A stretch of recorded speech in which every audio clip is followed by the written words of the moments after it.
Good evening, ladies and gentlemen. Welcome to Grass Valley Podcast. My name is Ryan, and our guest tonight's name is Ryan. Welcome, Ryan. Hey, thanks for having me. How's it going, brother? Doing really good. Doing good. Glad to be here. All right, ladies and gentlemen, his name is Ryan Jensen. Tell us a little bit about yourself, brother. Yeah, my name is Ryan Jensen. I was born in Daly City, California. Did most of my growing up in San Jose, Los Gatos area. And I moved up here about 10 years ago to Grass Valley, and man, it's such a breath of fresh air. San Jose was great place to live, great place to grow up, but it was changing a lot, and it still is. It's a busy city. I love it, but I also love the peacefulness up here. Yeah, it's beautiful up here for sure. I love actually going down to the city to like I just went to Levi Stadium for the 49ers game. That was fun. Going by bridges and oceans and this and that is cool. But I can't last there for too long, you know? I don't know how people do it. Oh, I miss it. I appreciate it to the fullest. My kids live in Benicia. I love Benicia. My grandma still lives in San Mateo. So, beautiful places, great people, but again, very busy. I don't like traffic much either, so. Yeah. Oh, that's the thing, man. I hate the traffic. So, well, ladies and gentlemen, this guy right here, first of all, we met at the 5 Mile House. He hired me at the 5 Mile House. He was my manager. And what an amazing place and amazing people we got to work with together and cook with, and had a great time there. And I mean, we had a great crew. That place is like a family. It's a family to me. I saw Bill and Kent at the Christmas toy run. Nice. Yeah, that was cool seeing them.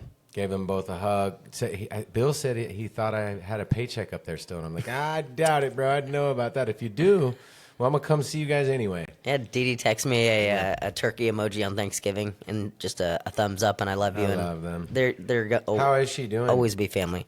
Really good. Okay. She's doing much better. Right on. Well, yeah, so we met at the 5 Mile House. Again, he hired me there, and we became brothers. My daughter came to work with me a bunch, and his kids and my daughter are friends now, and we're all friends. We watched the fireworks together for the 4th of July. We went to the river a couple times. Yeah, man, this is my brother right here. Been meeting a lot of new good people, and you're one of them for sure. Always praying for me, always texting me and looking out for me and checking on me. Even wrote a letter for me for court, so thank you for that. Yep, absolutely. Yeah, but other than that, so from the Bay up to GV, eh? Welcome to Grass Valley, boy. Yeah, I love it up here. So, okay. Well, we got all kinds of cool stuff to talk about. This is a relaxing night. We just made some bomb-ass dinner. Ryan just woke up from a little nap on the couch. Nice and refreshed. Fresh as a daisy now. Yeah. So we're just chilling. Hope you guys are all having a good evening. My spirits are up and high. Yeah. So, what's up, man? What do you want to talk about first? Well, I mean, let's go back to how we met. Okay. I hired you at 5 Mile House. Yeah. And you're a genuine individual, and that's really why I gravitated toward you. But I think it's also funny because as much as we're on the same page and we're super cohesive, we butt heads so much. We do. We have very same moral values. Did my shirt have anything to do with you hiring me? Just tell me the truth. No. No? No. Damn. I think it was the braids at the time. I was like, I want this guy. Oh, yeah. Oh, see? Thank you. Thank you. So, yeah. No, what was cool about 5 Mile House is we had this ragtag group of people, all who came from very, very different backgrounds. And like you said, we all became family, and it was so special. And we didn't have to, it wasn't like that's what we were working for. We weren't trying to become this really close-knit family. And in fact, me and you and a bunch of other people, we really did butt heads, and I think that's what really made us very close. Stronger, Yeah, we learned we learned each other's breaking points and our Totally. pressure points, and Yeah. we learned how to navigate that. Like brothers and sisters. Yep. So, But Yeah. then, I was also at a time and place where I've loved cooking my whole life, and I've done other jobs. I've been a manager at a bunch of restaurants. I've done commercial painting. I started off at Jamba Juice. I worked at Safeway. So I did a lot of things before I found out that I loved restaurants and I love cooking.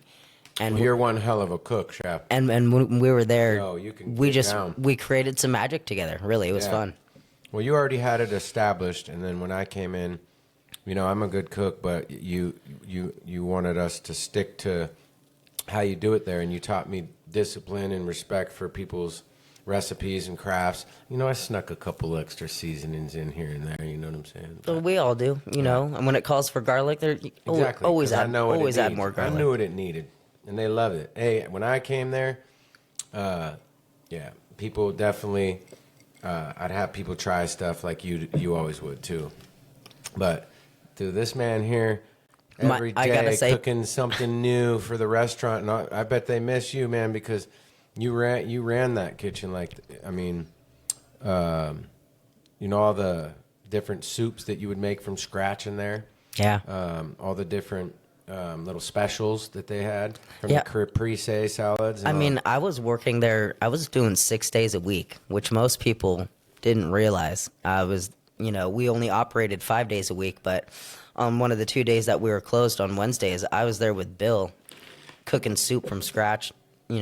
No less than oh yeah, making his chili. 3 to 4 hours, and then him making his chili and his potato boudin salad. and the potato salad. Yeah, man, we had a lot to do. Those but boudin balls, if you guys have never heard of these boudin balls up at the 5 Mile House, it's basically a secret, so I'm not going to give it out, but it's wrapped up in this brisket and this other stuff, and I won't say the ingredients. well, but you can. It's like brisket and rice. And yeah, but some people might not like Yeah. the other ingredient. Oh yeah, And so The but it's- binder.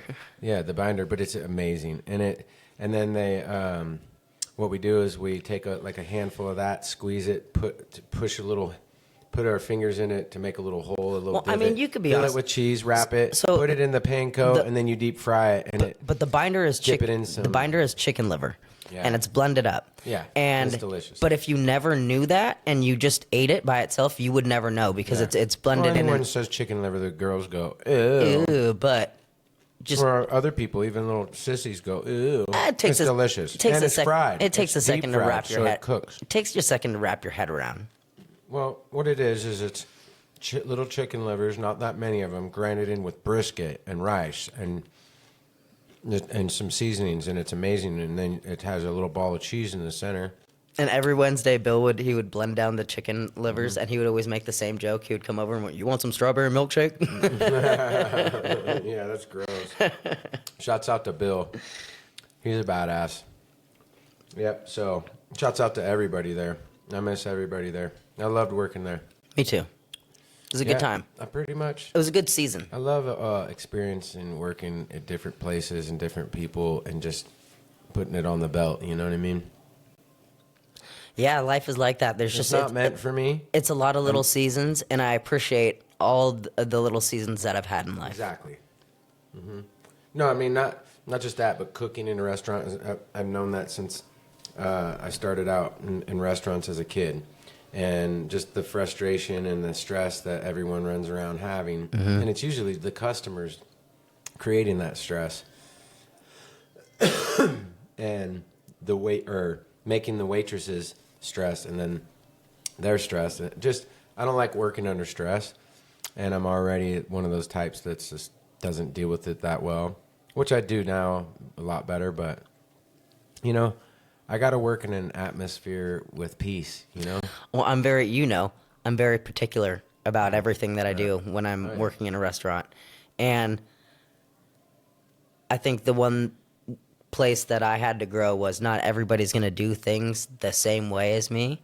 And that's you know, it can be frustrating, but at the same time, I'm now able to see people and their strengths and their weaknesses and say, okay, well, it's not for everybody. Or, you know, people they're going to take their own time. They're going to learn differently. So I appreciate all those things now. Yeah. Well, I'm grateful for everything I am. I'm very grateful today or this evening, just having my daughter get to stay for Christmas. And I feel a lot of hope in my life. Things are going good and positive, and I'm getting less and less stress and anxiety. Mm-hmm.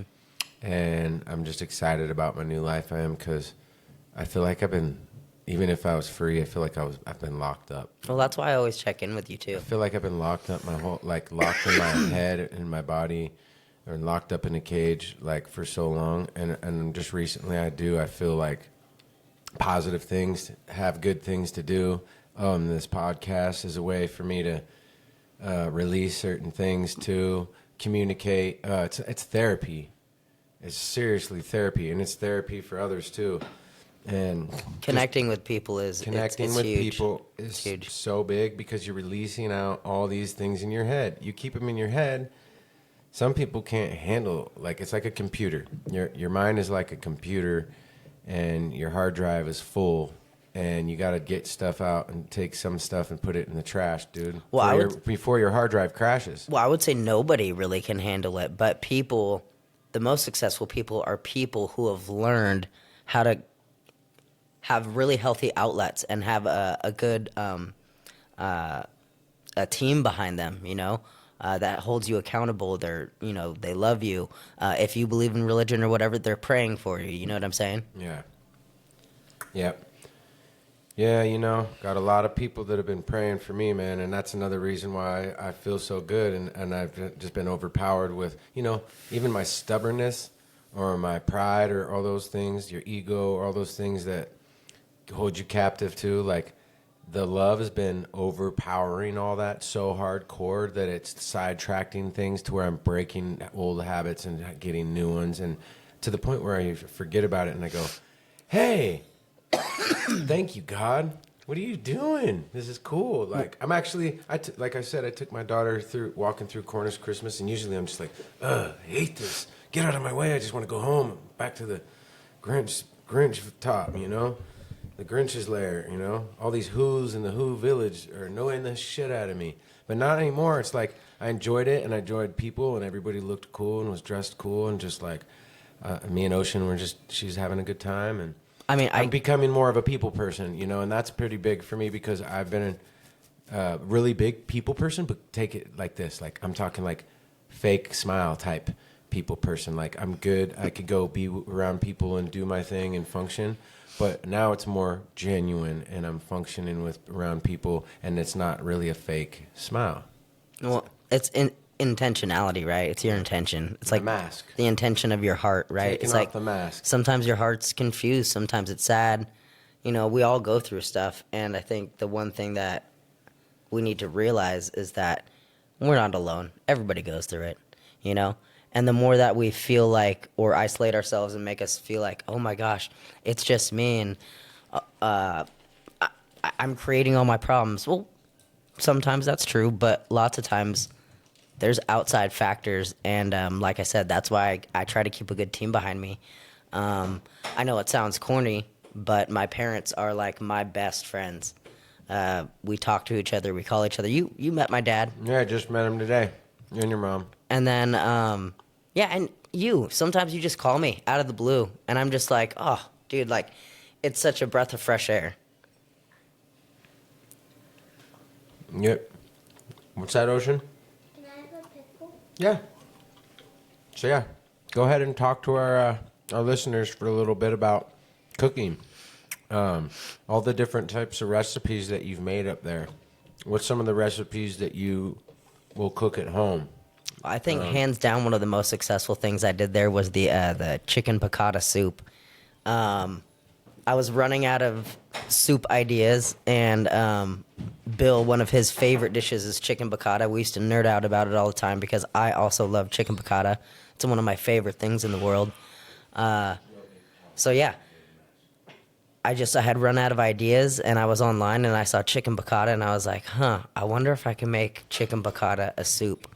And I remember when I started cooking it that day, I was cutting up like, what was it? Almost like 5 pounds of chicken breast into 1-inch cubes. And I then remember when you were sauteing it. yeah, and then I floured them all and I sauteed it. And Bill was I was wondering what you were doing too. Like what Bill are was you looking doing? at me super crazy, like, "What are you doing?"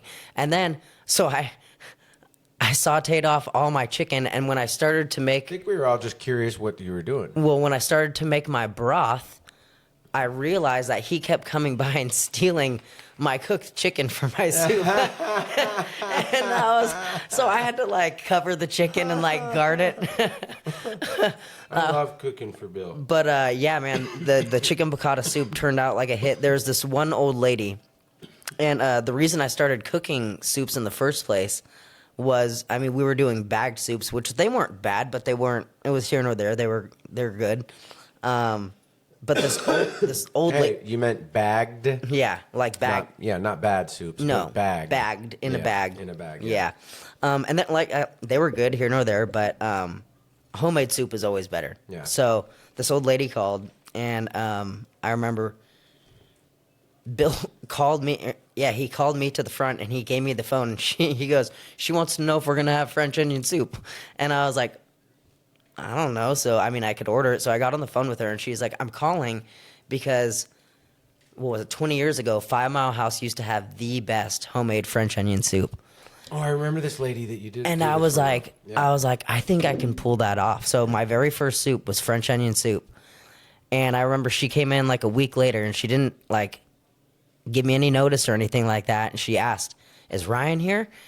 So I go out, and this sweet old lady is sitting there, and she had just finished her soup, and she was like, "This is the best French onion soup I've ever had.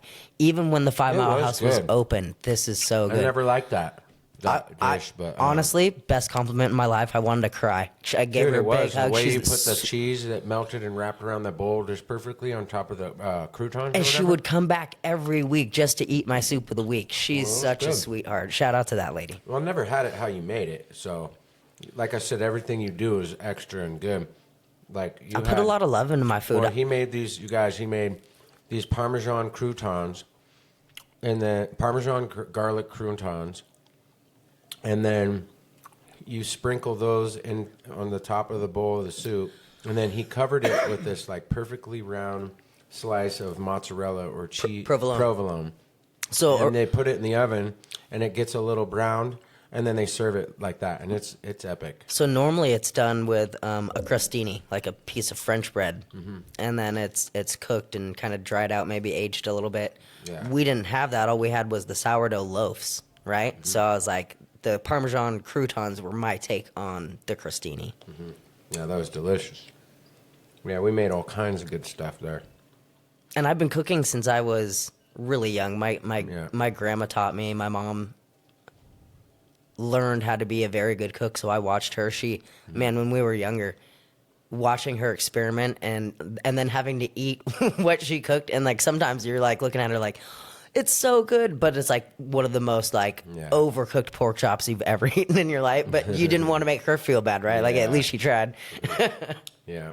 The biggest joke in our house was always the buns. She would make this really big dinner, and then we'd have salad.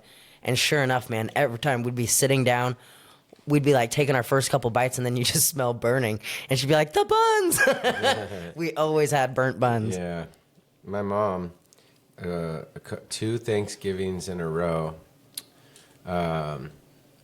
she oversalted the mashed potatoes, and like nobody does that. You salt and pepper your own stuff, right? Right. That's just what the rule I think should be.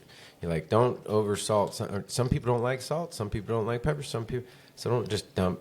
And she accidentally, the thing came open and it all fell in, like a whole salt and sugar fell in. And she tried getting it out, and then she just gave up and stirred it up, and didn't tell anybody. But and it was just like, oh, salty. Oh, so salty you couldn't eat it.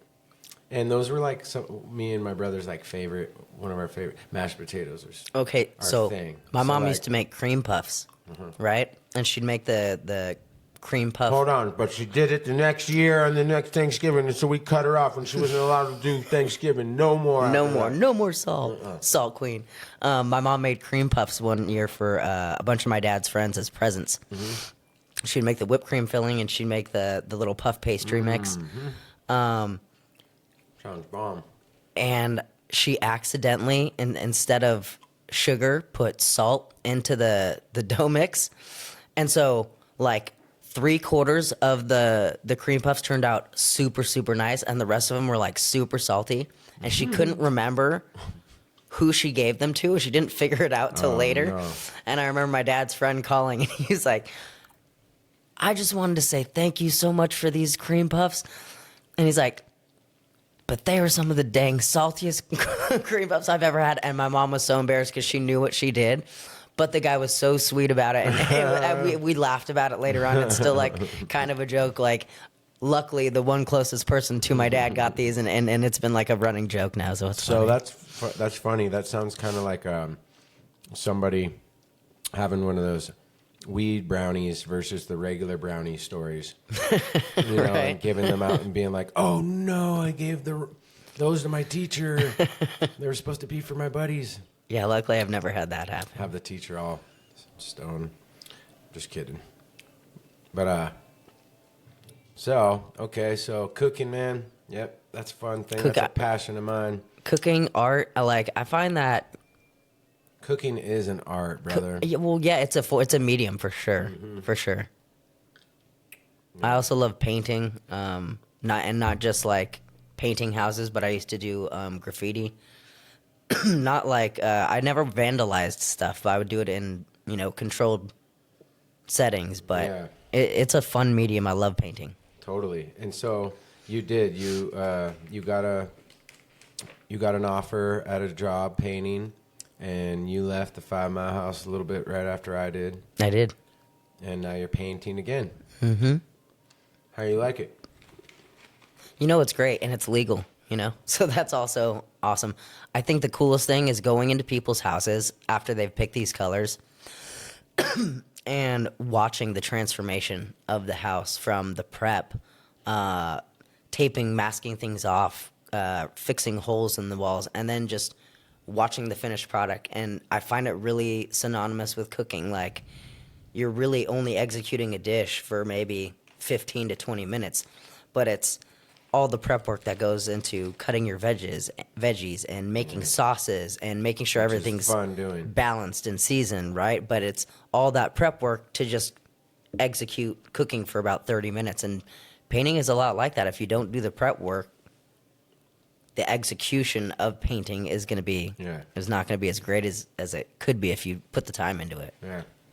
I painted back in the day, and I was good at it, but I just do not like breathing in toxic stuff. So anything like that my lungs just don't feel safe. Like, I'm just like, no, I quit. I ain't doing this. I remember the first I time. don't want to get cancer. No, and you could get cancer from anything, I know, but I'm a germaphobe, hypochondriac, all that shit. I know. And you know why? My mom was really healthy with me when I was in her belly, like, everything. Went to the briar patch, ate everything healthy. So, like, I could smell a cigarette smoker a mile away.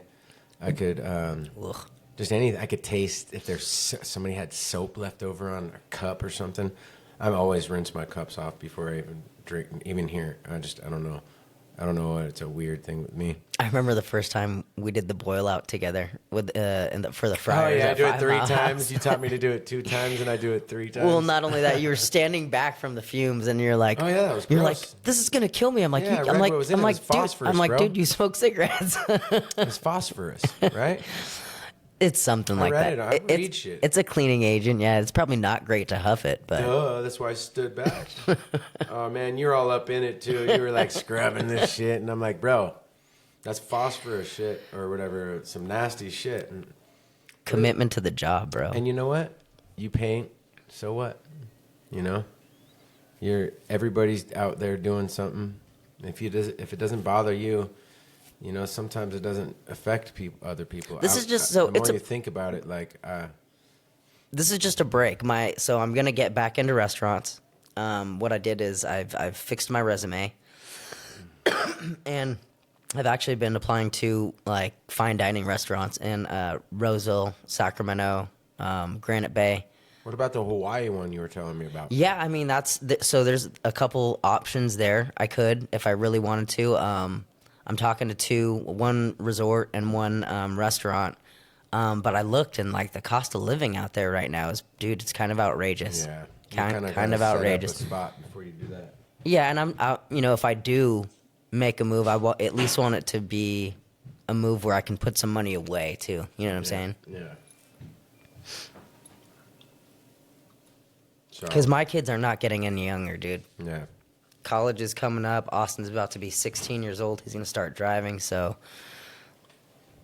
Man, I have a fire lit under my ass, bro. I do. I'm like excited about things, like things to me are open, doors are opened up to me that I never thought ever would be, and I'm gonna walk right through them, and I'm going after all kinds of stuff. well, it's been great to watch you walk through it, and I think I remember at the beginning when I first met you, you were very, very unclear on what the future held for you. And I always said, and I say it today, you're a great man. You have so many good things going for you and about you and your family. And undoubtedly, I know you'll follow your heart and you'll be on the right track. You overthink stuff a lot of times, and I watch it. I watch your wheels just defeat yourself sometimes.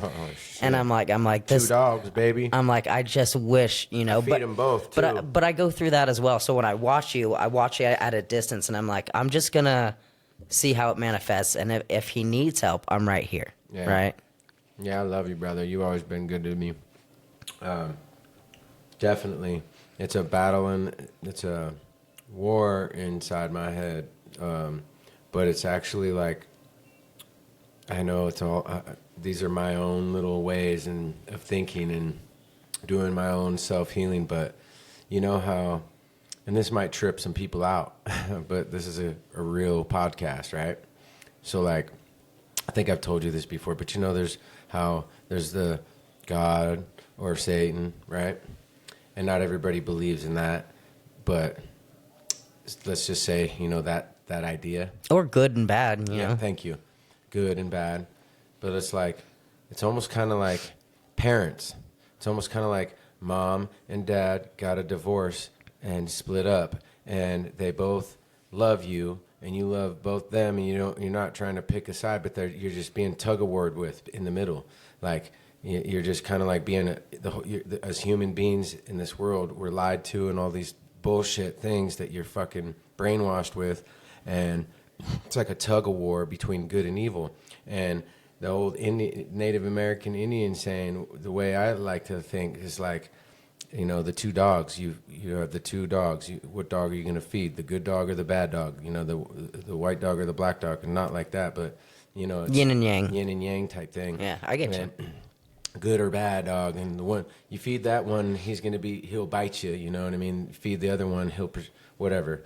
But that's not how I think, because when my parents divorced, it was like, I love my mom and I love my dad, and I would stick up for my mom and I'd stick up for my dad. I mediate for both sides, and that's how it's been like with friends my whole life, and that's how it's been with most of it. And but so getting back to the 2 dogs, that's like that. By the way, is my new music name, but like it's I gotta have the balance. I've got to feed both of them. I can't leave nobody out. There's a side that needs love and attention. There's another side that needs love and attention. And it's just like if you got 2 kids, you can't just love one of your kids. You have to love both of your kids. So you're gonna take Dublin to go play some football or to a football game, and then you're gonna go play not Barbies, but ride a bike with Ocean, or you made a good point, go to too. the park and be silly and Even listen to Taylor Swift on the way there. Even when you love your kids, because I have 3 kids, they're all great, but they're all different. Yeah, exactly. And my relationship with all of them is very strong in their own ways, because we've learned how to relate differently. my kids are into all kinds of different things, but I love what they do. Yeah, talk into it. Oh. You can talk into it. Do you want to be on the podcast? No, I just wanted to say, do you, can you, get me some, food? Yeah, what do you want? I'll have Ryan talk. So yeah, anyways, excuse us. My daughter's hungry. She's going to probably want something every 2 seconds. But It's fine. Yep. Anyhow, so It's dad life. the two dogs. You know, we got to find a balance, and you can wait for just a second, sweetheart. You got to have a balance in life, and you can't be leaving people out. It's just not right. And so I don't know how you'll understand this, but it's like finding a way to create peace within yourself and with others. I guess that's the best way I can put it. And that's kind of goes along with feeding the two dogs thing. Well, Instead of just feeding the one side, because if you look at the scales or whatever, I'm a Libra. So it's like the balance, the justice scales.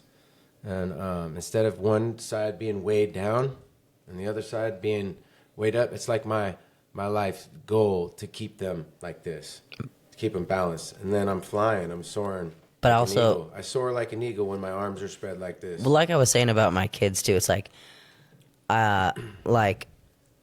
learning how to love them is really also like glass. is also like if you think about it, you have to learn how to love yourself. Yeah. And if you can't love yourself where you're at or love people where they're at and accept them right where they are, like me and you, like it wasn't that we magically just hit it off the bat. We immediately were like, I see where this guy is in life and I respect it, right?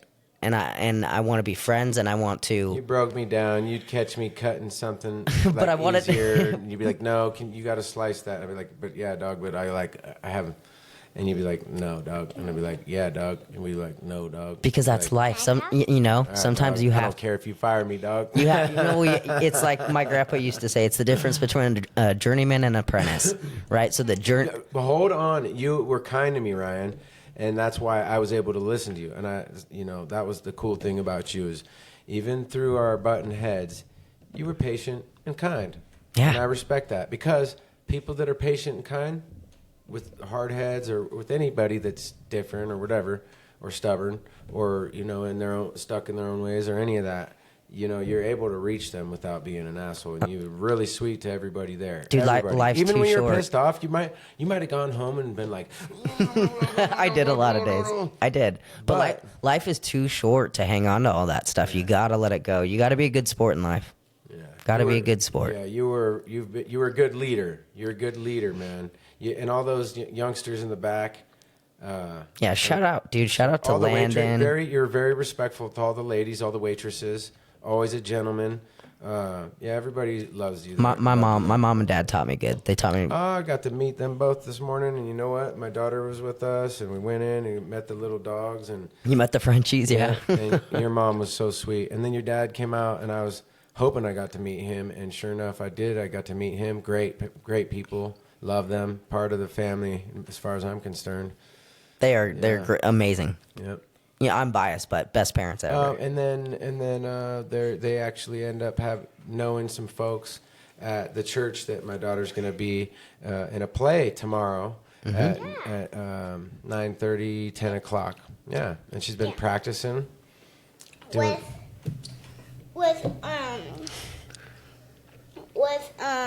all my church friends and Ashley. Yeah, yeah. And she's been practicing for this play for almost a month now, huh? Yeah. Yeah. Mhm. That's pretty cool. Yep. And she's going to do a great job. And if anybody wants to go see her, might be a short notice, but yep.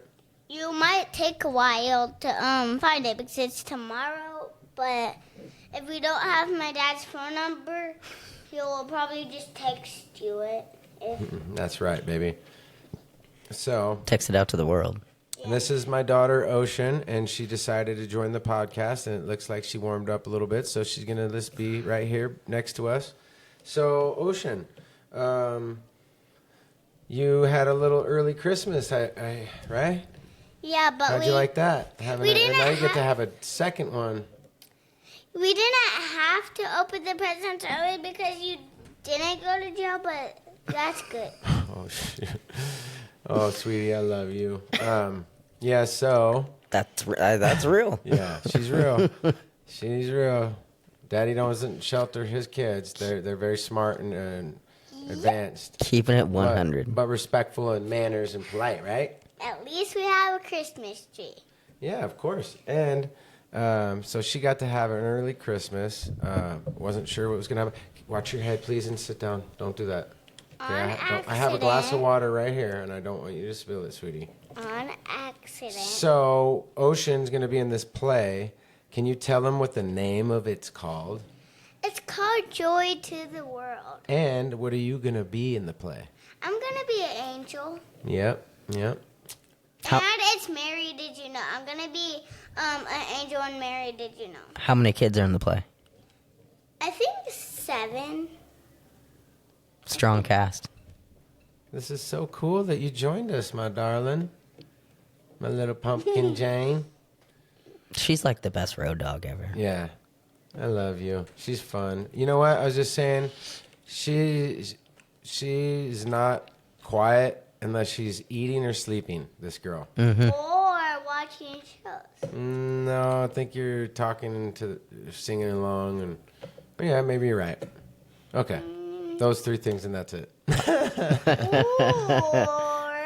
Or being shy. I'm really proud of you. Or in church. What's your favorite color? My favorite color? Probably a galaxy color. Ooh, what a good answer. Like a galaxy a color. That is something else. I've never heard that answer. A dark blue with a dark purple and a little bit of like a middling pink, like a baby pink. Ooh. And how about like a little blue? I did dark blue, but with those all mixed together, I feel like they have like a galaxy color. Yeah, that's interesting. Okay, well, what else is going on? What's your favorite thing what's your favorite thing in school? Probably hanging out with my teacher Really? That's cool. at lunch. You have a cool teacher for sure. Yeah, she always. You have cool teachers. You have a lot of good teachers there. Mm, Shouts out to Union Hill School. wow. Okay, you need to stop doing that, please. Okay? And your nails. Look.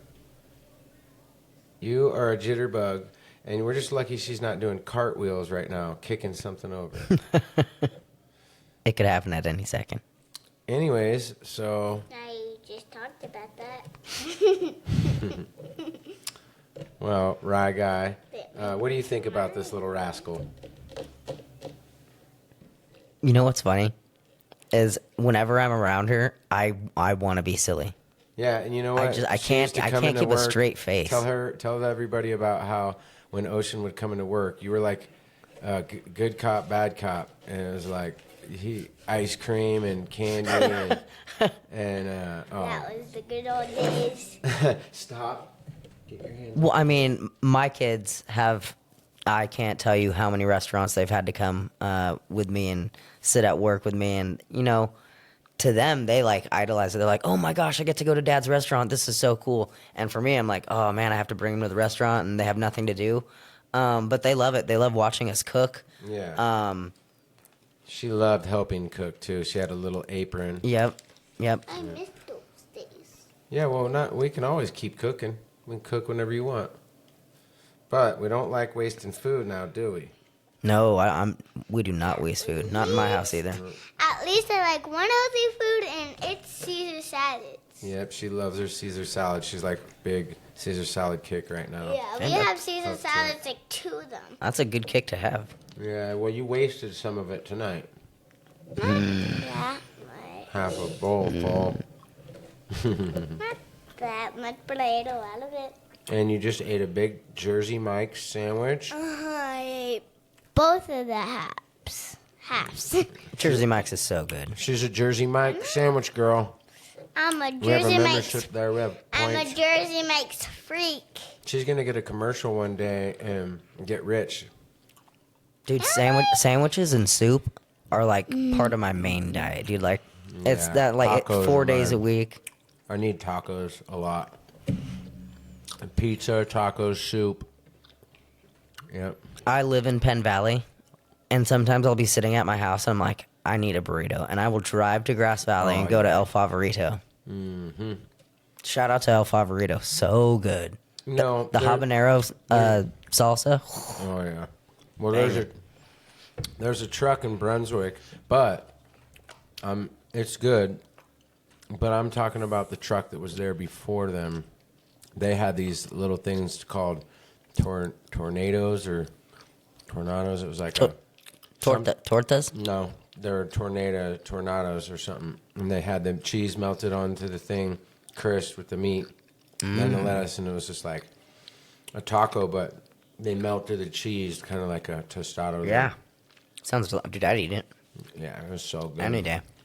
Well, at least we can shout out to Jersey Mike. I'm also, though, one of those Yeah, guys. shout out Jersey Mike's. Every food truck I go to, if they have tripe, if they have lingua, tongue, or if they have cabeza, the brain, I'm on it. Like, give me some. Yeah. Street tacos. Oh, What do you want, peach ring? give me the pastor. Give me the asada. Give all of it. Just give it to me. Ladies and gentlemen, I have a big pile of candy in front of my face. I got Bit Honeys. I got M&M's, peaches, blue raspberry babies. I got my what is this? I got my classic Haribo gummy bears. Oh, is it Haribo? I thought it was Haribo. Is that how you say it? Sounds like an animal, a Haribo. That's why I say Haribo. Oh, shit. Ever since I was a little kid, are you kidding me? You want to know I had a fight with, or not a fight, but an argument in prison with this guy?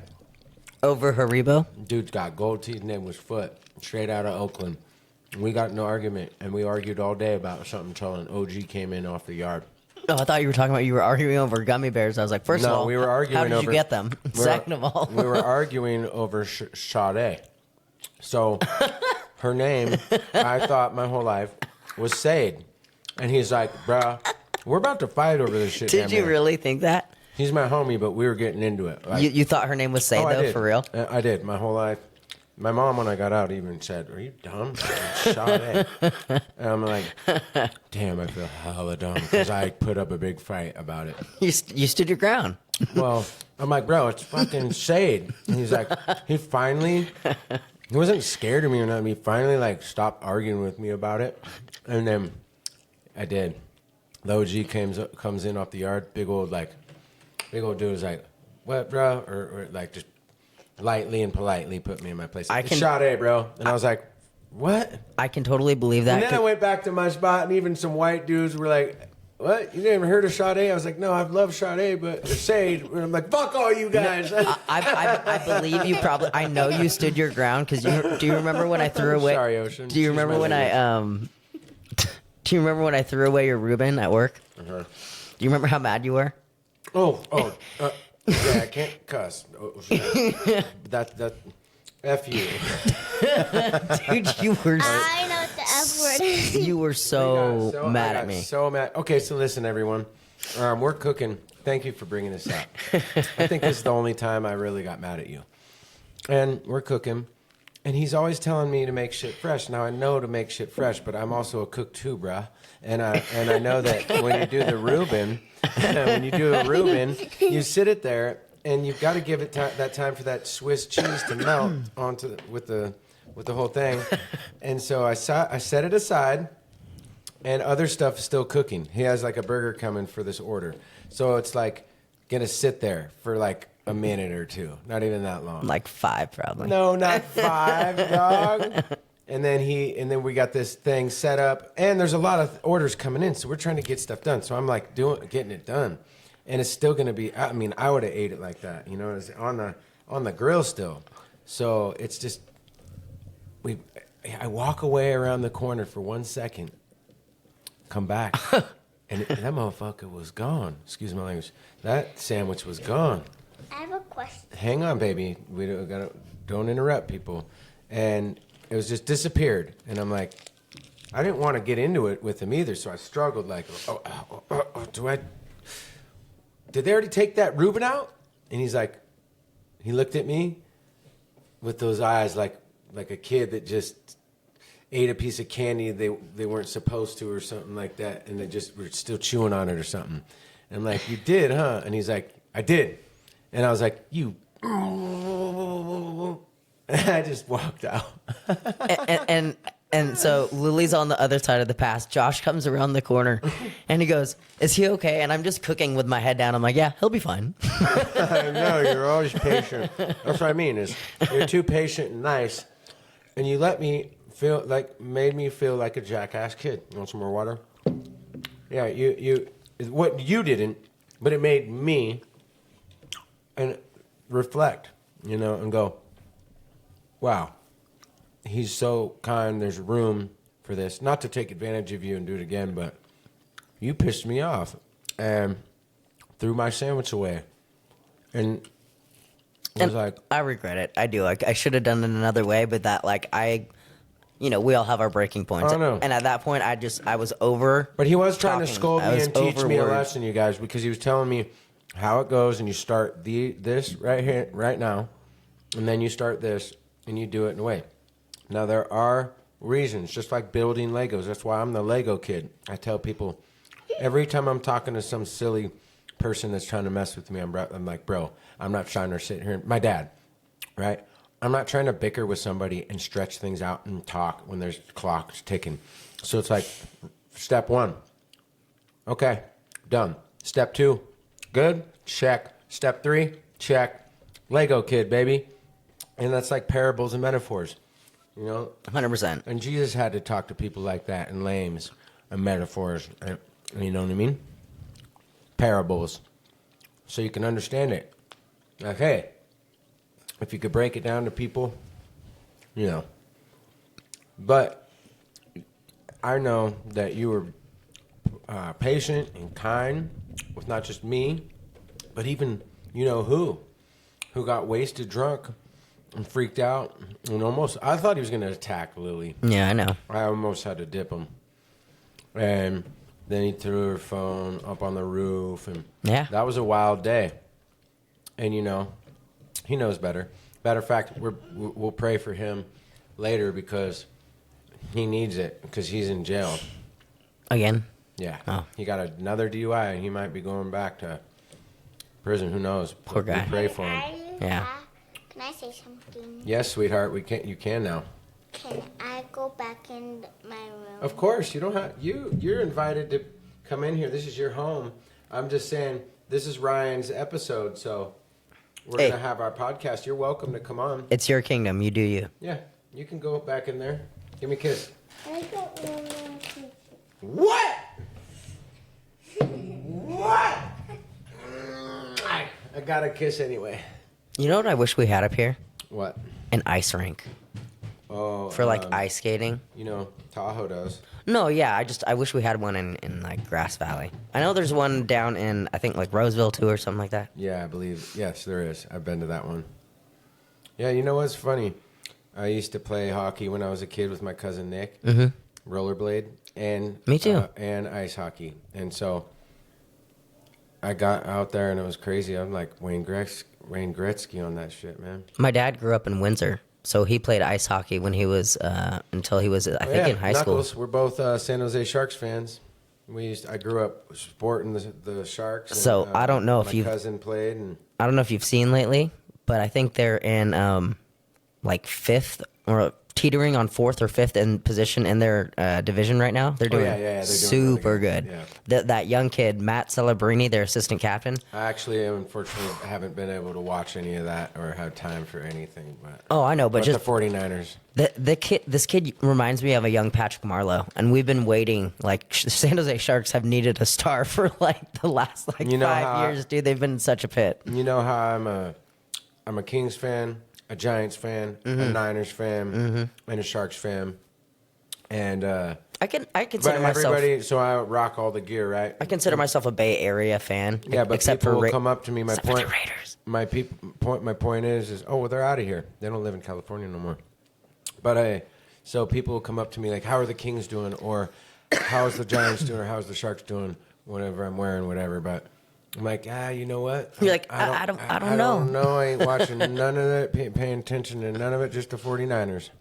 So when I can only do the 49ers right now. when I was young, when I was Go Kings! when I was like 19, 20, the San Jose Sharks arena was downtown. Go Sharks! And if they didn't sell out the tickets for the night, you could go to Will Call that day, and they would sell them for like half the price. So you could get like Oh, I was just in Costco. like $125 seats for like 60, 70 bucks. I was just in Costco the other day, and they have Kings tickets in there. Super good deals on sale right now. Dude, me and my friend would be sitting Like at right when you walk in, they've got hella Kings tickets. me and my friend would be sitting at the house and be like, you want to go to a Sharks game tonight? And be like, yeah, sure. So we'd go, $35, and like we're down in the lower level. Like I think we went to like 20 something games that season. It was because the tickets were cheap. Yeah. It was affordable then. Yeah, totally. You know what?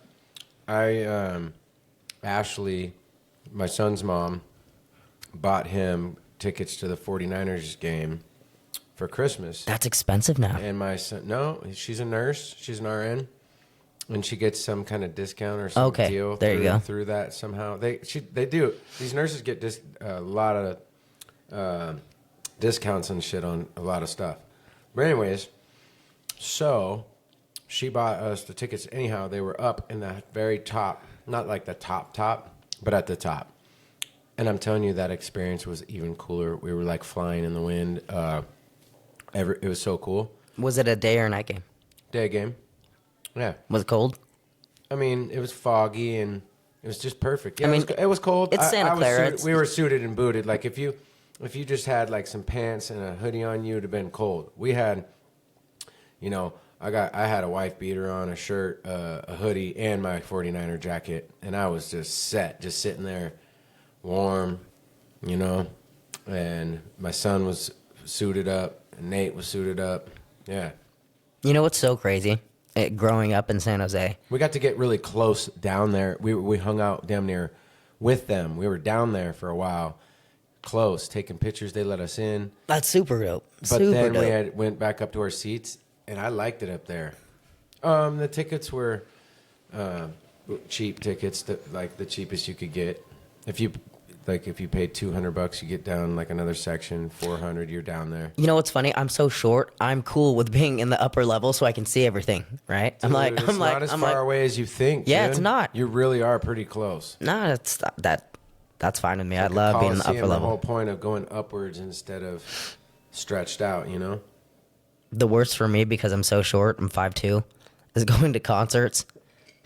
And if I can't get to the front, I'm like, I can hear the music, but I can't see the bands. Yeah. You know what? I want to go. I'm just really addicted to comedy now. And I just want to go to as many comedy club shows as possible. And start doing some, too. My dad's friend I'm ready to start out. My dad's friend, his stage name is Morty the Mortician. Shout out to Morty. He's awesome. He plays down at the Punchline in Sacramento. But yeah, I love stand-up comedy. I would love to go with you. We could just, vibe together, because me and you. You got your daughter doing it too, right? Yeah. She's been writing we've been doing bits, and we FaceTime, and she's great. Good. She's becoming such a good little actress. And to the point where sometimes she starts doing a bit and I don't get it. And I'm like, why are you being like that? And she's like, Dad, it's a joke. I'm like, oh, got it. Yeah, they're funny. Yeah. My son, it's funny because you know how they're different around us and their parents than they are when they're with their friends? Well, Dublin did not know that I was at his mom's house the other night. I was dropping off some presents before I thought I was going, in case. Right. And to Orlando and him and them. And so I was setting it on the shelf, and I was just about to tell him, man, the shit that those boys were saying in there talking about and this and that. I was like, oh, no. Plug your ears. Plug your ears. Oh, Dad done busted through the door like, what's up, dog? You better watch your mouth. And I was like, hey, you kids be good. I lectured them a little bit with love, and they love me and respect me. So, and then I asked one of them what happened to him and if he was in trouble or whatever, or if he was a part of any of this anyways. And no. And his buddies just in there talking about stuff, and you know, they're kids, but it's just funny because it was like the first time I've actually heard my son probably talking like that. So I'm glad, because now I'm gonna really step it up as a dad and watch my mouth more, and I could be a big part of or a reason that he thinks it's okay to talk like some of that. But kids are still gonna do that. They're going to be surrounded by that. Music, 100%. Influence, peer pressure, all of it. So, but I'm definitely going to start planting some more seeds and installing some more stuff into my son. Yeah. So, speaking on that. He's a good kid. You're always talking about my patience. I used to be one of the most impatient people in the world. Mm-hmm. And I think... You still are. Well, sometimes. But and a lot of my patience in growing was having kids. And... You know, I don't want to yell at them or be mean to them. I don't ever want them to feel like what they're doing is wrong, but I want to direct them the right way to do things, you know? So, yeah, it stretched me a lot. You just give your full attention kids give you to patience, things, man. You know? You just give your full focus to things, which is like if I was coming up to you, talking to you, and ask you something while you're in the middle of cooking something running the line, and you had a lot going, you're like, no, I'm running the line, and you can't really focus on that because that'll throw you off course of the bread you just did, or you know, my big thing is I always tell people, if you can give me 2 minutes, let me finish cooking this, and then I'll get right with you, because I'm so ADHD that if I don't finish what I'm doing, I'm gonna burn something. I'm gonna burn it for sure. You know how I'd get so mad when Lily'd come in talking shit about fries or whatever, or somebody would, and this and that. When they did it to you, I was like, are they just doing this to me, or are they doing it to him too? And I watched them do it to you too, and I was like, let's see how he deals with it. And you're over here just ignoring the fuck out of them, dog. Just ignoring them. And I'm like, oh, okay. So I don't have to freak out. You don't even have to respond. I didn't even I was like, I caught on with that with you, and I started going, I was like, this is pretty cool. I put on my music after that, and I'm like, what, bitch?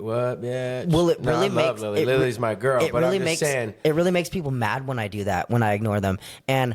that's what I'm getting at. She got mad because, you need to take one of your earbuds out of your ears so you can hear me. I was like, yeah, but I already got my food already done up there on the hot plate, and I already ring the bell. But still. And I was like, I just don't understand what more you have to say if the only order on the screen is done on the girl. Take it and get up out my face, dude. And I'm sitting there doing breath work, and in my head, like, okay, counting to 10 and then counting 10 backwards because I don't want to kill anybody. Yeah. So that's why I shut down. I'm like, I'm just not going to say anything because nothing I say right now is going to be nice at all. The coolest thing about Lily is at the end of the day, she's always gives you a hug. She would always braid Ocean's hair, and she's a sweetheart. She would always come back and apologize every single time. Too. Every single time. Yeah, we all did. We all had our times, and so that's why it's a family, and that's why it was so cool. Is we all just like, we're humans. We get pissed off. We fuck up, and then we'd even laugh about it at the end of the day. She would even call herself out sometimes and be like, in the parking lot smoking. Oh, totally, yeah. And she's just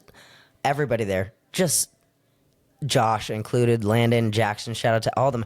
They're just all sweethearts, and what we had going together was, like I said, we were just we all needed a job, so we were all there, but we were all working together to make sure that place who all ran. still works there now? Everybody, Lily, Landon, Jackson. I don't know about Josh. I haven't talked to him in a minute. Grayson completed his he reached out to me just the other day and his told me paramedic class. Yeah, he completed 96%. Shout out to Great Wolf. Yeah, Great Wolf. He did it. He's a paramedic. Congratulations, right? buddy. Yeah, he got his first certification. Congratulations, Gray. My boy. And then, who else is still there? Just gonna have to go up I'm there. not sure. Yeah, I'll have to. I know. Well, Evan's still there. I think Sierra's bartending like one day a week. So, yeah, I got to get up there too and say hi. Yeah, just come eat a brisket hoagie or something. Oh my gosh.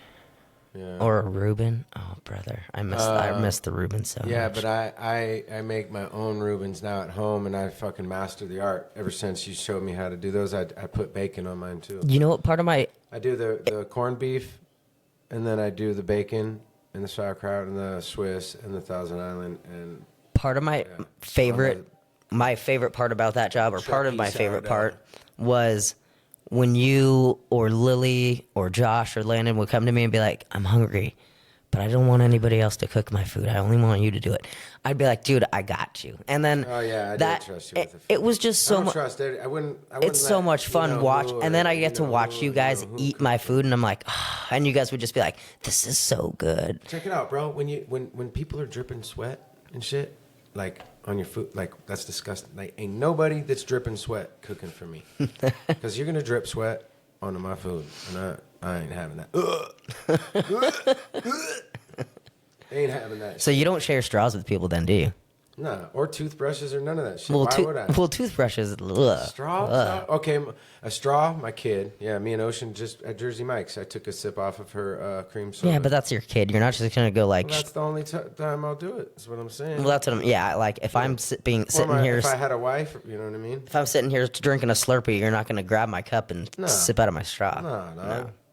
Hell no, you dummy. I might. No, not me. So, all right. Well, cooking. What else? What do you got on your notes over here, huh? Oh man, I had all kinds of stuff, Well, but a lot of it. other stuff out the way. A lot of it seemed boring. No, you're good. None of it's boring. I mean, you got any cool stories about Grass Valley that nobody else knows? Or go ahead and tell everybody what your dad does. Yeah. My dad is he retired from the Santa Clara Sheriff's Department after 30 years. He was a captain. He also ran for sheriff in Santa Clara County twice. But yeah, and then while he was there, he had the opportunity to go back to Quantico, Virginia, and go through the FBI Academy for police. It's like a kind of like a shortened version, but you still go through all the training, and so he did that. And now in California, he's been part of the FBI NA, which is a chapter for California. They do a lot with anti-terrorism. They do a lot with human trafficking and stuff of that nature. But now he is a chaplain for the FBI NA. That's amazing. Yep. Yeah, I got to just meet him today, ladies and gentlemen, and I could see in his eyes he's a very important, good person. Well, they always say, too, like, behind every good man is a good woman. My mom... Oh, and don't leave her out for a second. She was a sweetheart, and she welcomed us right in and let my daughter help cut apples and snacks for these little puppies. Yeah, it was really cool meeting them. Yeah, and she's been doing Bible study fellowship, BSF, for women for like almost 30 years. She's now a leader, Zoom leader for her region. Yeah. So she's equally has a lot on her plate. It's cool. They're both very motivated people, and they keep me going. Yeah, good parents. Well, that's cool. You live right there in Lake Wildwood, next to them.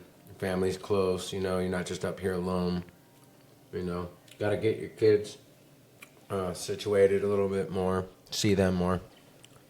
Sorry, I'm stealing your gummy bears. They're better than it's fine. Bears.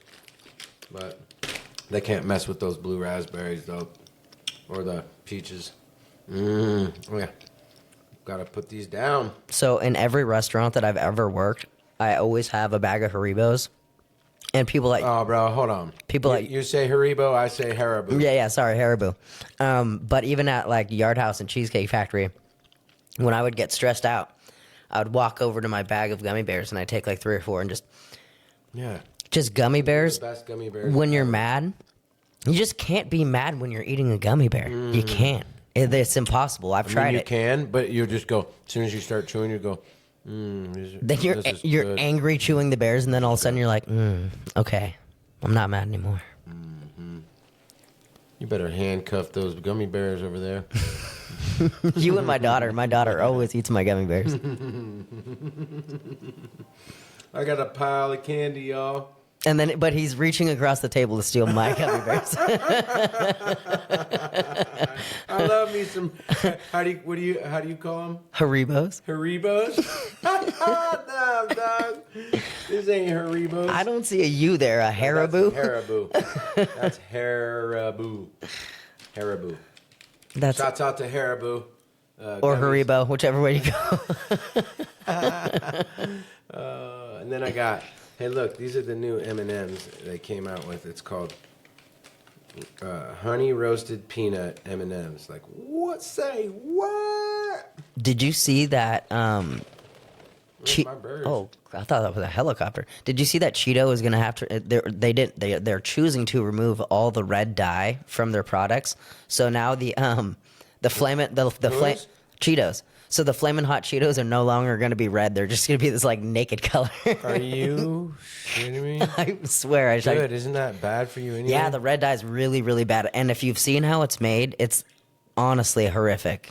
Oh, well, good. So a bad thing is about to get thrown out. Yep. Hey, celebrate the good things. I mean, we're so far behind. The U.S. is so far behind. Oh, yeah, because look, if we don't get it figured out, well, I mean, check it out, dude. Other countries don't allow certain shit we got going over here. The UK doesn't allow all the dyes and stuff. Australia's banned a bunch of dyes. My nephews and niece are from Italy, and over there, the flour and all the bread and all the food that you eat, it's so good for you over there. Yeah, it's so much different here. And it's banned. Our flour and our food here is banned over there. You're not allowed to have it over there because it has bad shit in it. Because it's over processed and over milled. Yeah. Not just that, but there's like certain what is it? We'll get into it, but it's not something that Joe Rogan ain't already covered. I'm not a scientist, Ryan. You know what I'm saying? I'm just keeping it real in my hood, in the neighborhood. In the Grass Valley hood. And it's been raining, y'all. I love the rain. Love me some rain. Nice rainy weather. You got me out of my hole today. I was just gonna lay on my couch in my heating blanket and just chill. I gotta say a couple things. So we have so far 2 secret episodes. Everybody, we did the P Diddy roast with Clayton Larr and Matt Collins. But we got a little vulgar and foul maybe when we roasted them. I mean, everybody would love it and laugh. But with what I'm doing, we're going in a different direction. Yes. And I felt like I don't even want to give that sucker P. Diddy that much attention. You shouldn't. Yeah, I thought about it like... Everybody else is. Matt... He's already gotten so much attention. Yeah, and so Matt Collins and Clayton Larr will be back on soon. And then you, sir... Yeah. We won't even get into depth with it, but this is my first time here. Now, we had an episode. You came out, and that was another comedy night where we had a fun time, and it will be released one day, but just know we have now 2 secret episodes, which is good because we're not releasing them. And I mean, we could probably break some down and edit some clips out, but it was... No, we'll totally release them, but just not now. We'll look back later in life and go, ha, but we're going to keep it as clean as possible. Make it a milestone thing, like... I just like this respectful stuff more, and you know what? It's going to get us all further in life, and... We still got a lot of work to do, and I think that you have a lot of positive messages, so yeah, I really wanted a really good you were tired that night, and I wanted a better version of you. Tired. Yeah. Whatever. I wanted a better version of you, and I know that you had that better. And so when I called you this morning, it was like, no, we got to have you on. Let's get you on.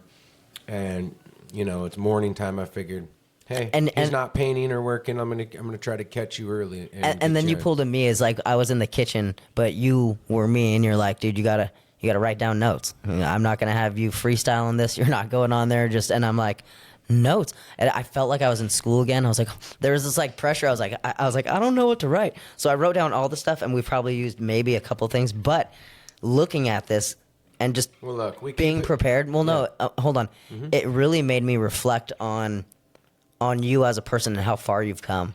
And I'm so proud of you. And watching you grind and getting this whole podcast together and keeping people on task and making sure it gets done.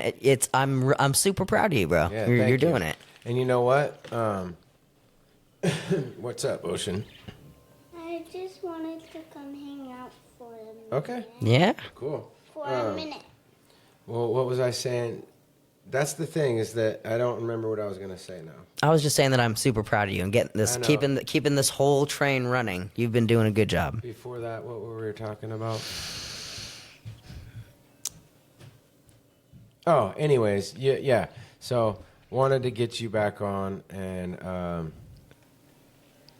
Oh well. Oh. Talking about positivity. Oh, no, I remember. Okay. So you were talking about notes, and I was just going to say we keep it all organic. And the thing is, why I tell all the guests ahead of time, come prepared with your notes. That way, and not on your phone and not on a little scratchy piece of paper, but something that you can read clearly, because not to read a script, but having your notes, like notes meaning have your what you want to talk about, your notes, because then you can stay on course and stay focused and not sound like a jackass or just sit there and go, that. And I'm so ADHD that the notes really helps me. Like, okay, so I went over this. I'm good at filling in for people and taking over if I see someone struggle, but it's like the nervousness goes away the more someone starts to talk about something, and then they lose themselves into the conversation. Yes. And then they get used to it, and it's natural. So like, yeah, we do it all organic and real, but notes are important, because then whatever you want to talk about, like if you want to promote something, or you have an issue you want to address, or you want to just say something to your family. It's the prep work. It's like what we were talking about, kitchen, painting, whatever. You might forget, yeah. It's all about the prep work, yeah. And right? if you do forget, you look down at your notes and you go, oh, yeah, so how about this? And me, I don't have any notes tonight other than your name, and that's it. So. I'm so funny because when I write notes, I was like trying to read it back. I was like, oh, man, I was writing it so fast I can barely read it, so I got to slow down next time. My handwriting has gotten terrible. Well, you, like I said, you're a natural at stuff like this. You're like you said, you hired me. You were a manager. You deal with people all the time. You're very professional and you're very respectful. And so you're going to do easy on a podcast. But even me, I need notes. I know you. Like I can think of things right off top to talk about. You know what I mean? Like this guy also he skateboards, he raps. He also used to do battle raps down in San Jose and San Mateo. San Mateo. Like this guy's a little guy, but he's a lion. Like he tried taking me down in the parking lot one time. He's like, try it, and I came at him, and he just dropped so quick and so low that it was like I was forced to trip and go over him. I caught myself and got up quick, but yeah, you could be a ninja sometimes. You're a little ninja for sure. Anyways, imagine this little pit bull running up on GOGs in the hood and a bunch of crazy cats just like battle rapping them. And they had to respect you, you know what I mean? Little white kid. They thought I was crazy. Yeah, they must have thought they thought I was just absolutely insane. Yeah. They were like, honestly, the stares that I would get were like, is this kid lost? Yeah. So you rap and you paint and you do art, and you're a dad, you're a cook, and your name's Ryan. So we got a lot of things in common, bruh. Mm-hmm. What else you do? What else do you want to talk about? Let's see here. You do got some family shots out. About How about a fun fact? okay. Fun fact: I started running for the U.S. National team when I was in 6th grade. Oh, that's right. The Tell 'em USA, about that. the USATF, and I ran for the USATF as well as my middle school and my high school, and then I ended up getting a full ride scholarship to San Jose State, and I didn't graduate. I didn't end up keep running past my sophomore year, but it was so much fun with the U.S. national team. I got to travel to Oregon. I went to Chicago, all over California, and it really taught me a lot about myself, about pushing through and digging down, and then just a lot about patience and hard work. There was a lot. I was running like 50-mile weeks, and I would go from cross country to track. I would only have like 2 weeks off out of the year. But yeah, it kept me in really good shape. But it also taught me how to work through things. Cross country is brutal, man. It's brutal. It's not only a physical thing; it's a mental thing. Yeah, keep pushing. Yeah, I mean, Like holding your breath underwater. it's a 7-mile race, and you get to the 5th mile, and dude, your legs are screaming. You just want to cry, like your lungs feel like they're gonna collapse, and you have 2 more miles, and it's digging down Like being into a yourself. soldier and carrying someone on your back. Dude, you just dig down mentally into your brain, like, yeah, Yeah. I have the fortitude for this. Now you're about to be shot too, and you better get. Yep. You gotta train your brain. Train your brain. Okay. Let's see.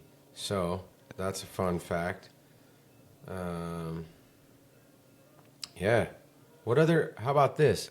What are some really gourmet but yet easy, simple meals that you could give people recipes to and share with them? Like, how about what would be a really good stew since it's winter time? It's cold outside. What would be a good stew? Stew. So one thing that I do love to do is, in my family, Chicken and dumplings sounds bomb right now. so my family is Mexican Puerto Rican on my mom's side, and we make this Puerto Rican chicken soup. It's got celery, carrots, potatoes, onions, and then chicken within this like chicken and tomato broth. And then at the end of that, my mom used to get Bisquick and make dumplings and put the dumplings on top. Oh, what? So- you mean I called it before you even were going to say that? Yes, so, and then, See, so good you would minds get think like alike. the chicken and the broth and the veggies, and then this perfectly cooked Bisquick dumpling. How'd I know? Oh, brother, it's so How'd I good. know you were going to talk about dumplings? So good. Dude, can you make chicken and dumplings? Yeah. Yeah. All right, bro. You're coming back on making chicken and dumplings. We'll have another guest come on. I also do a green chili pork verde soup that you can garnish with like sour cream and eat it with tortillas. Super good. Hey, so one thing I want to say, sorry everyone, Nathaniel, he's not here tonight. He's doing some other things, and he's also going to be going on a date tomorrow night. Wishing him luck for that. He deserves to go out on a date. Hopefully she's a nice gal. And, there's going to be times where he might not be on the podcast because he's trying to establish some work. He needs work really bad. So if anybody listening knows needs any websites created or computer work done, he's looking for he needs to start making some money. So we need to put some money in his pocket. So he'll be a lot more busy. I myself will be looking for a serious job. I might be looking into the union. Anyhow, so we might not have Nathaniel on every single episode. So if you miss him, he's still a part of this, just busy. Like tonight and maybe tomorrow night. But I have other people that can come fill in for him or just, just have me and the guest. So, on another note. But what do you have coming up? You have some special guests coming up, right? And you just did a couple things. Oh, so listen, I have a guest. I have a few guests that are gonna just be amazing guests. But I have a couple that are one that's gonna blow everyone's mind. And I haven't even told Nathaniel because I've learned recently and throughout the years, but more recently, to not give up my cards to anybody until it's solid.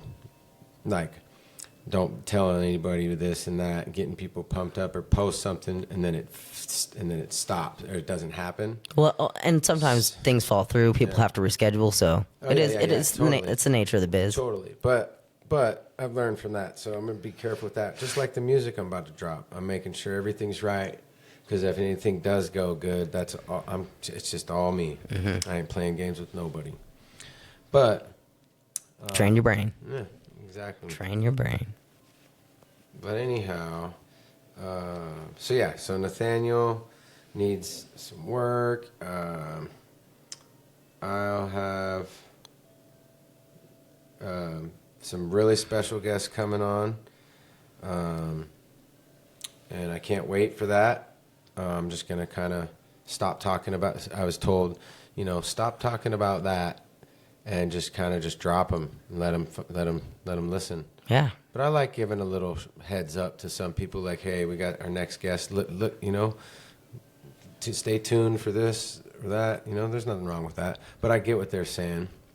Leave them hungry or wondering or curious or whatever. Well, I mean, you still, I don't even need to play no games. It's just we're just keeping it real. So. Not only that, it's young. You still got a whole lot more to go. So, and I'm excited. I can't wait. If I get this one, which I already got this one person, it's just a matter of when and time, and it's looking even better now. Now that my situation is, I have more.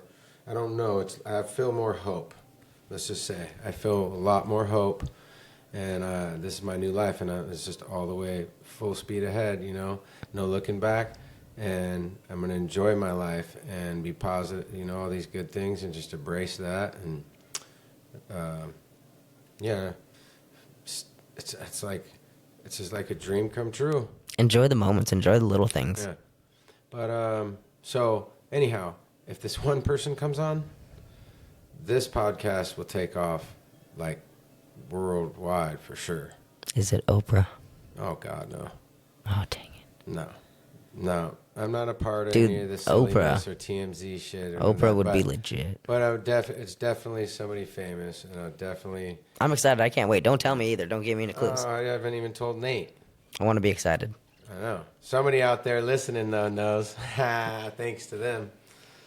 So, anyway, hell yeah. Oh, and a couple of them. Don't get it twisted. Like, I really would like, but it's a local podcast, so it's not like getting a bunch of people from all over the place on it. But this one actually would benefit and help. And oh my God, it'll blow your mind. You had no idea. And I think like security will come to my house. And if so, or I may, actually, I think I'll have to bring the podcast to them because we let them know that we're also a mobile studio. Mm-hmm. A podcast, which we're not. We're stationed right here. I'm not trying to do all that, but for them, yeah. Yeah. Oh yeah. Well, seize the day. Oh yeah. So, anyways, it is taking off, and I got the mayor of Nevada City. Hopefully, I haven't gotten a hold of him, but my Ashley knows him personally, and probably very busy. It's the holidays, but. And then I'm going to have the lady from the Union newspaper. She's a real sweetheart. I sat next to her at the Project Heart Christmas party. Awesome. And she was really nice. She'll help blow this podcast will blow up even more with that. I mean, I hope to get and I got a firefighter coming to talk about fire First safety. Responder. Yeah, and we got some gun safety stuff we're going to talk about. Nice.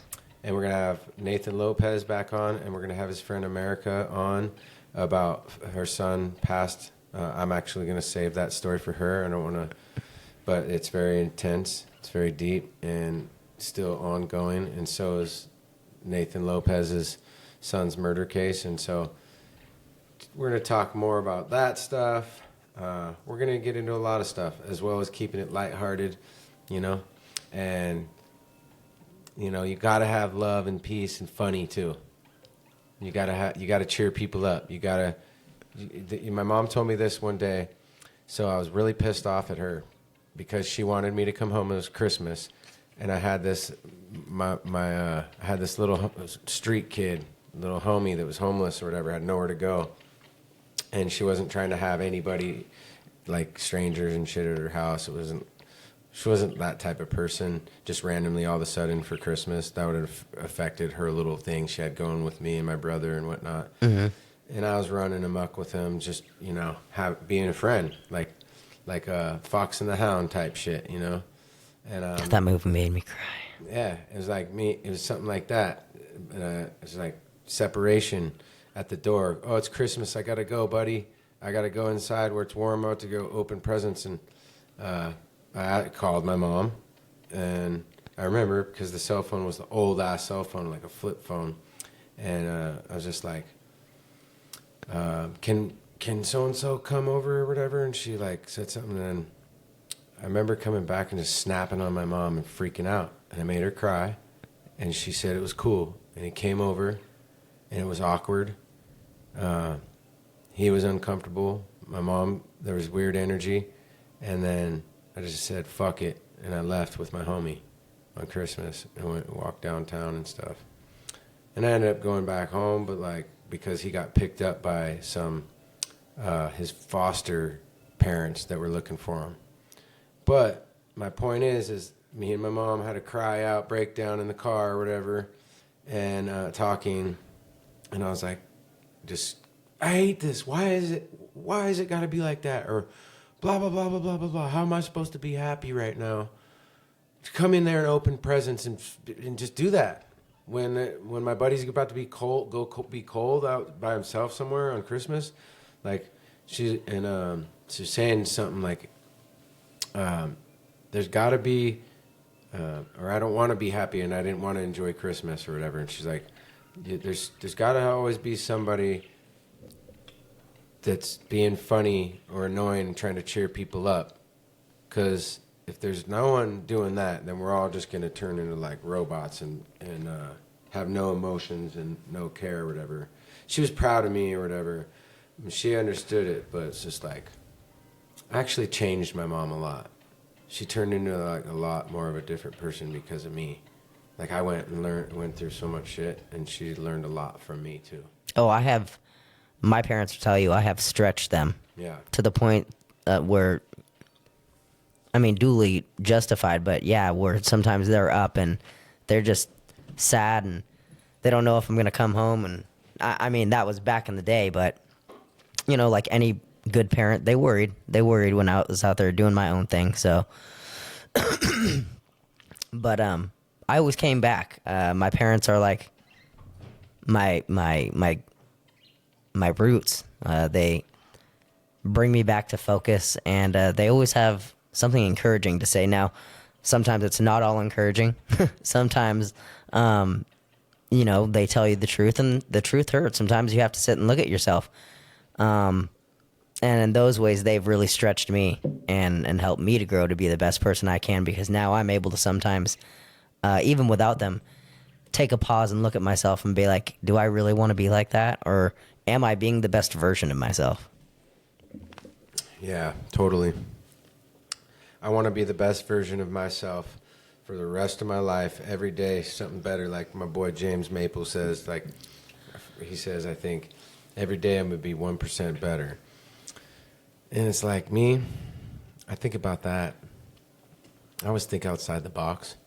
Like, no, I'm going to be 100% better. But he's giving himself room. You know what I mean? Mm-hmm. And I get that. You know, be 1% better. And it's like, okay. Because realistically, how many things are you going to come home and say I accomplished today? I mean, maybe a lot for some people. But if you can at least say, hey, I did this. You know how many things that how much I've realized how hard I am on myself. Holy shit. Just recently in the last year, how hard I am on myself. It has taken so many people to tell me how good, and not everything's good is good about me. I mean, I still get mad and things still piss me off. Oh, I'll still chew somebody out. I'm my own worst enemy. But like I'm not really chew some. But yeah, I've actually chewed a couple people out and then apologized. I made a couple people cry even. You know, I did.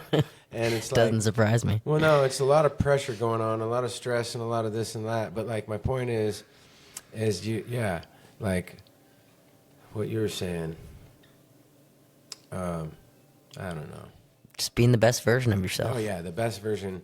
I want to be the best version of myself too, and you know, not everything happens overnight. So it's a work in progress. You're always evolving and growing and learning new things, and new things are popping up, and it's just But One of the sayings I like, I used to tell Josh this. I used to tell a lot of people that I worked with. Nobody ever learned anything from an easy day, right? So it's like you go to work and you just had the easiest day in the world, and it's like, what did I learn today, right? Yeah. It's on those days where it's like the hardest, where like you're struggling, you can't get it together, you're burning stuff. It could, whatever, you're disorganized. Yeah. And then you're like, oh man, like I need to slow down. I need to reevaluate, refocus. I've been doing a lot of that lately, and that's another reason why I'm being easier on myself. Is because I'm seeing progress with myself. I really am. I'm like, so you hear all these things in meetings and whatnot, but one of them was, I noticed when I was a kid or a teenager, I looked at myself in the mirror fucking constantly, checking myself, this and that, like trying to perfect my hat or something like that, trying to make sure I looked okay. And then I hit a mature stage where I don't do that at all. Like I'm just like, I don't care, you know. I'm a this and that. I just don't care what any. And for years I've been like that, and literally like, but I used to stare at my eyeballs and trip out on my eyeballs. Like humans are a trip. Like I wasn't on drugs or nothing, but I'm just looking at my eyes, going, wow, look at my pupils, hella close. In the mirror, I'm like, damn, that's crazy. I like got green eyes. We've all done it. To be honest, I've done it. I have green eyes. But anyways, so did you hear those wind chimes? Pretty deep out there. Anyways, yeah. So.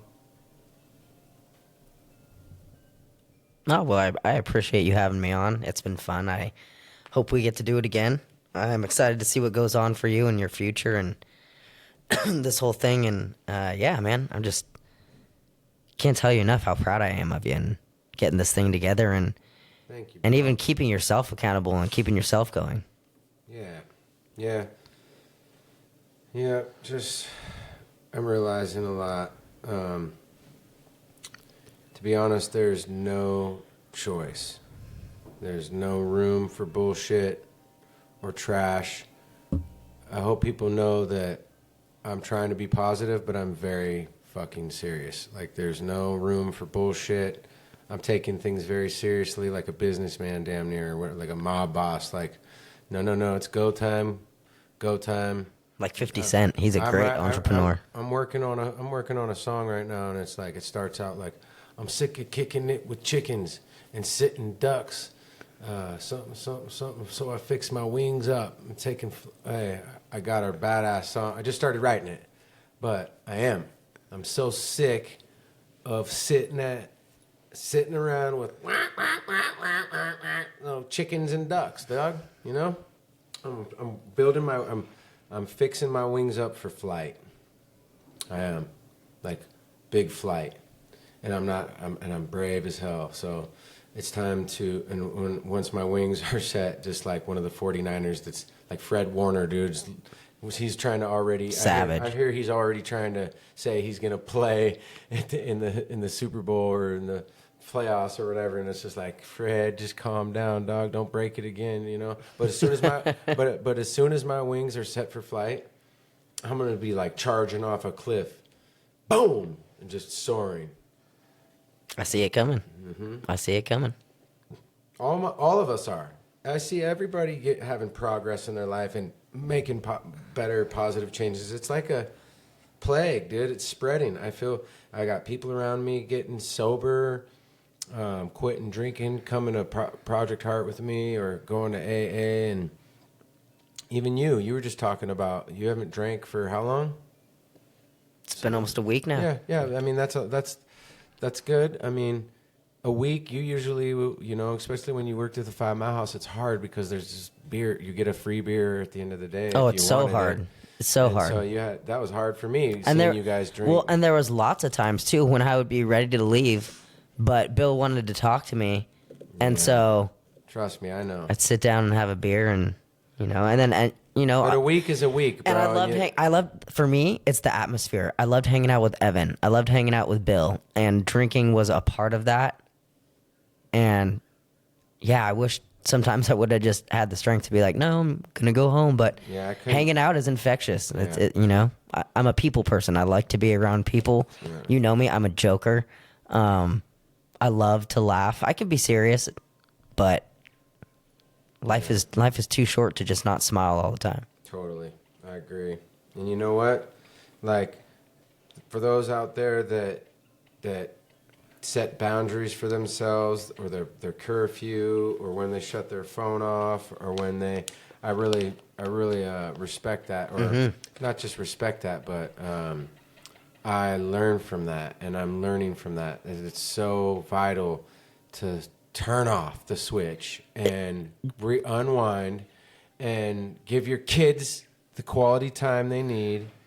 Okay, so I'm guilty of that. Like, I find myself going, oh my God, I'm putting this phone down, and I'm going to go and sit there and hang out with Ocean, and I'm not going to get up and look at that stupid phone. I'm on it way too much, or we're all on them way too much.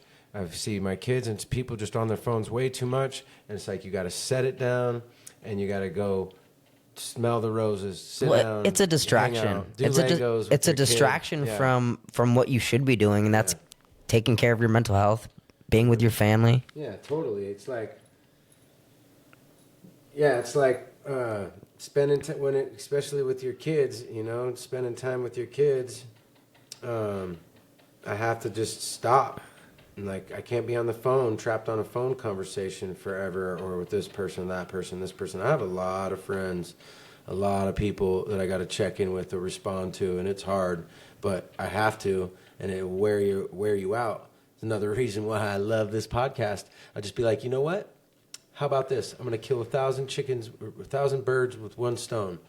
I'm going to tell everybody how I'm feeling today, and how court went, and this and that, and then I'm going to drop this episode, and you can go listen to it. I'm going to, then I'm going to go and relax. Same. I feel that.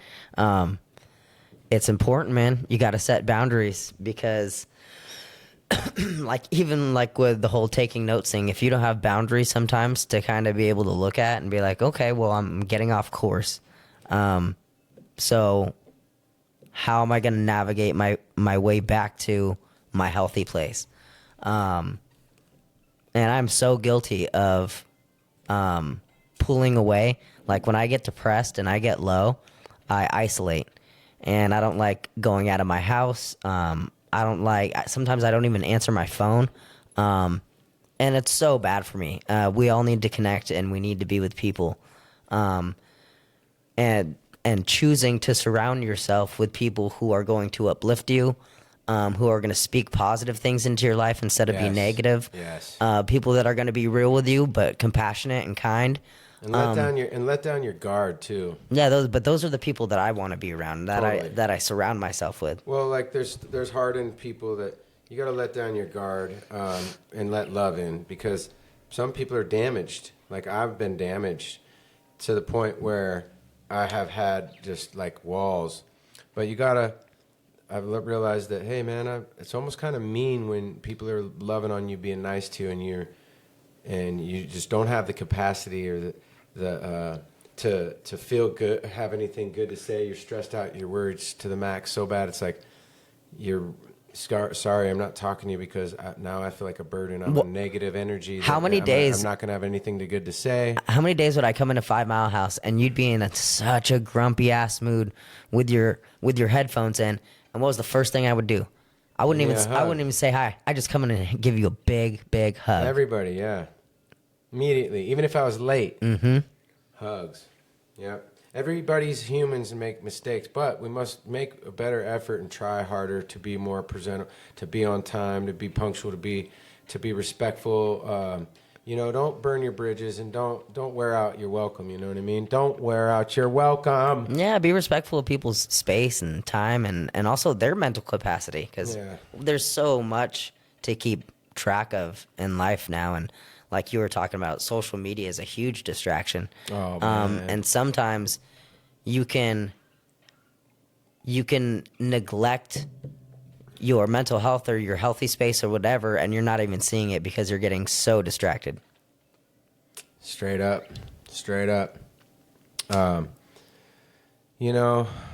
It's hard when you transition through going through so many things in life into a new life.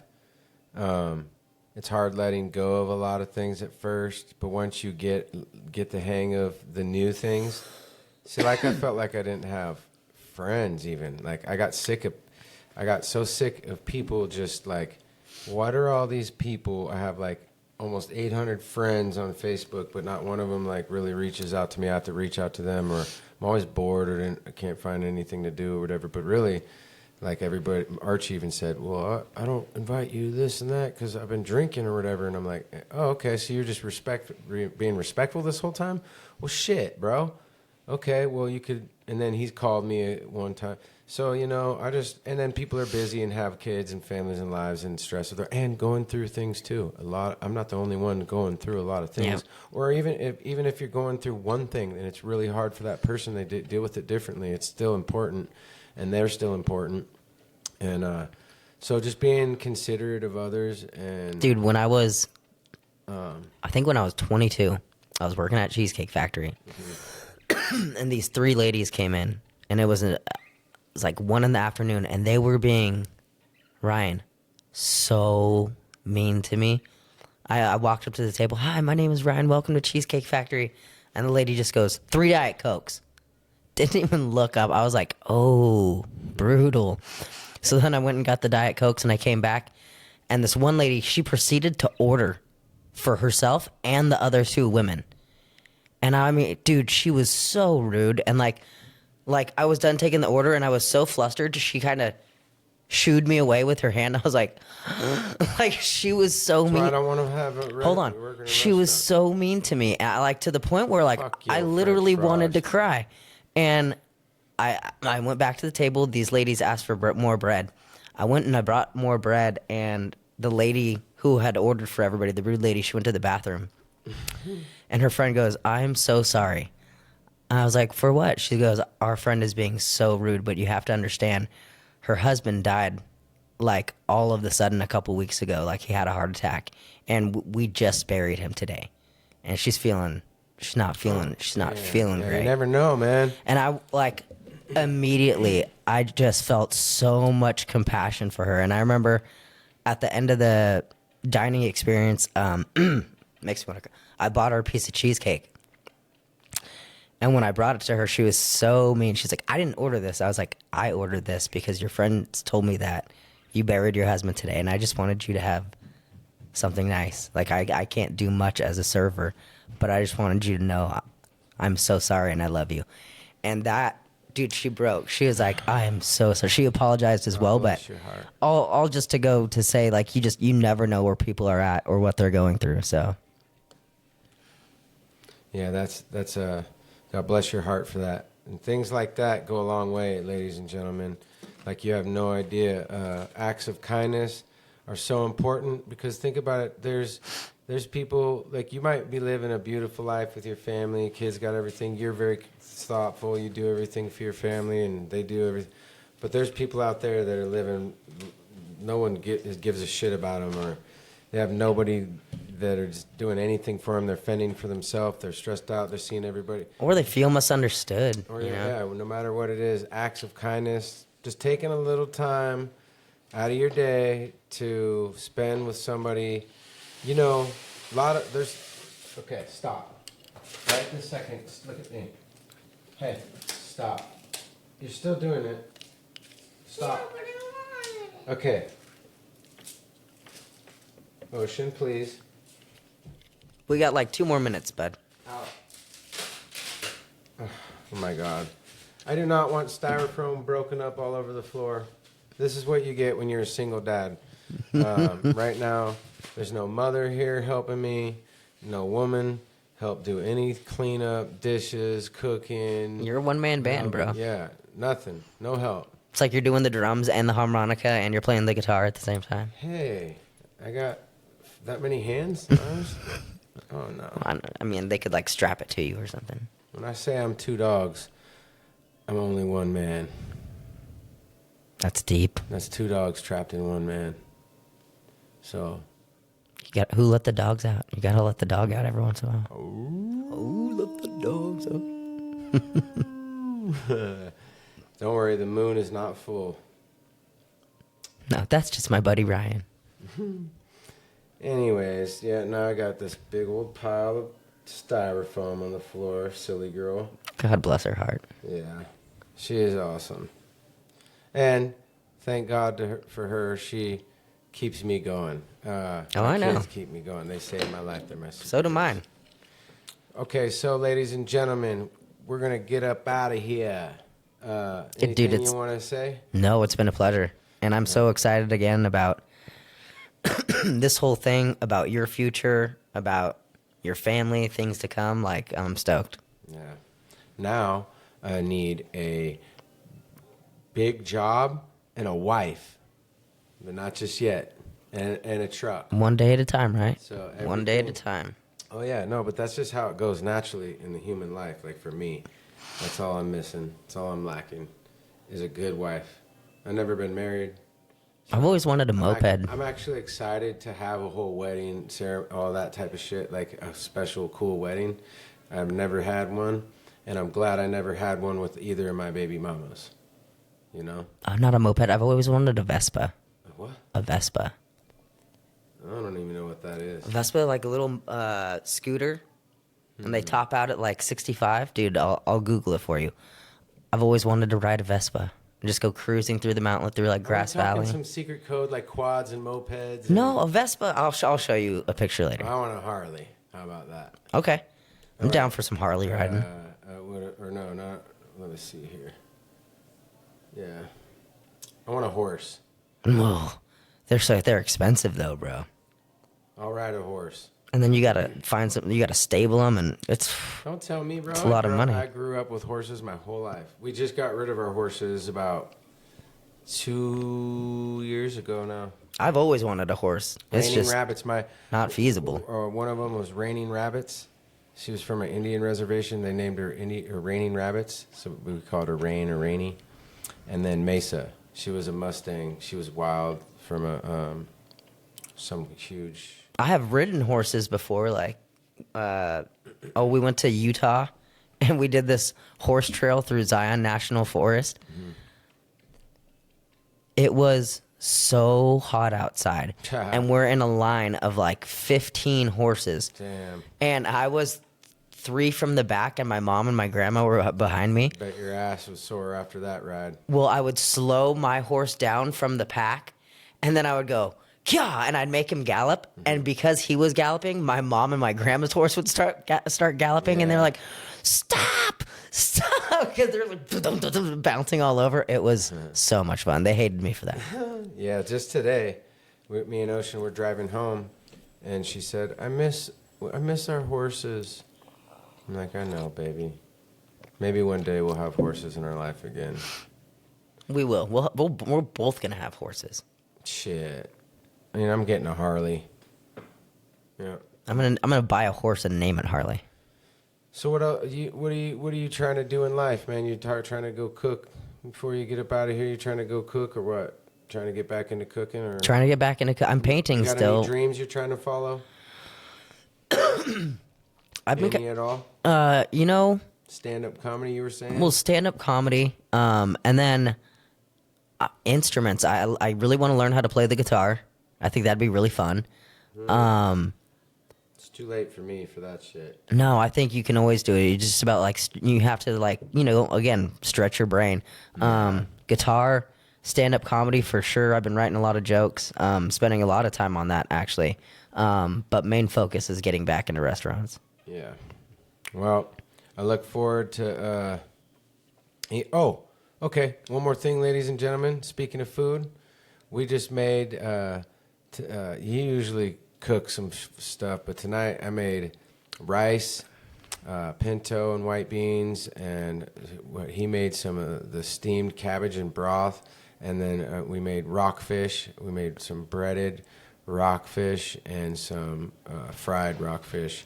And that shit was bomb. It was bomb. And he passed out on the couch. And now he's about to go eat some, and I'm going to eat some more. Ladies and gentlemen, have a good night. God bless you. Sweet dreams. Don't let the bed bugs bite. Peace. Peace out.